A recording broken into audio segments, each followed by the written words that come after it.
ଏଠାରେ ମାଙ୍କଡ଼ ଓ କାଉର ଏକ ସୁନ୍ଦର କାହାଣୀ ଅଛି। ମାଙ୍କଡ଼ ଓ କାଉ ଏକ ଶିକ୍ଷଣୀୟ କାହାଣୀ। ଗୋଟିଏ ବଡ଼ ଜଙ୍ଗଲରେ ଏକ ବିଶାଳ ଆମ୍ବ ଗଛ ଥିଲା। ସେହି ଗଛରେ ଗୋଟିଏ ଚାଲାକ କାଉ ନିଜର ବସା ବାନ୍ଧି ରହୁଥିଲା। ସେହି ଗଛ ମୂଳରେ ଗୋଟିଏ ଅମାନିଆ ମାଙ୍କଡ଼ ମଧ୍ୟ ରହୁଥିଲା। ଦୁହେଁ ପରସ୍ପରର ବହୁତ ଭଲ ସାଙ୍ଗ ଥିଲେ। ଦିନେ ବର୍ଷା ଋତୁ ଆସିଲା। ପ୍ରବଳ ବର୍ଷା ସାଙ୍ଗକୁ ଥଣ୍ଡା ପବନ ବହିବାକୁ ଲାଗିଲା। କାଉଟି ନିଜର ସୁନ୍ଦର ବସା ଭିତରେ ଆରାମରେ ବସି ରହିଥିଲା, କିନ୍ତୁ ବିଚରା ମାଙ୍କଡ଼ଟି ବର୍ଷାରେ ସମ୍ପୂର୍ଣ୍ଣ ଓଦା ହୋଇ ଥରିବାକୁ ଲାଗିଲା। ମାଙ୍କଡ଼ର ଏଭଳି ଅବସ୍ଥା ଦେଖି କାଉଟି କହିଲା, ସାଙ୍ଗ, ତୁମେ ତ ମଣିଷ ପରି ଦେଖାଯାଉଛ। ତୁମର ହାତ ଗୋଡ଼ ସବୁ ଅଛି। ଯଦି ତୁମେ ଖରାଦିନେ ପରିଶ୍ରମ କରି ଗୋଟିଏ ଘର ବା ବସା ତିଆରି କରିଥାନ୍ତ, ତେବେ ଆଜି ଏମିତି ଓଦା ହୋଇ କଷ୍ଟ ପାଉନଥାନ୍ତ। କାଉର ଏହି ଉପଦେଶ ଶୁଣି ମାଙ୍କଡ଼କୁ ବହୁତ ରାଗ ମାଡ଼ିଲା।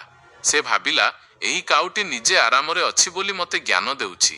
ରାଗରେ ମାଙ୍କଡ଼ଟି ଗଛ ଉପରକୁ ଚଢ଼ିଗଲା ଏବଂ କାଉର ବସାଟିକୁ ଭାଙ୍ଗି ତଳେ ଫିଙ୍ଗିଦେଲା। ବିଚରା କାଉଟିର ଘର ଭାଙ୍ଗିଗଲା ଏବଂ ସେ ମଧ୍ୟ ବର୍ଷାରେ ଓଦା ହେବାକୁ ଲାଗିଲା।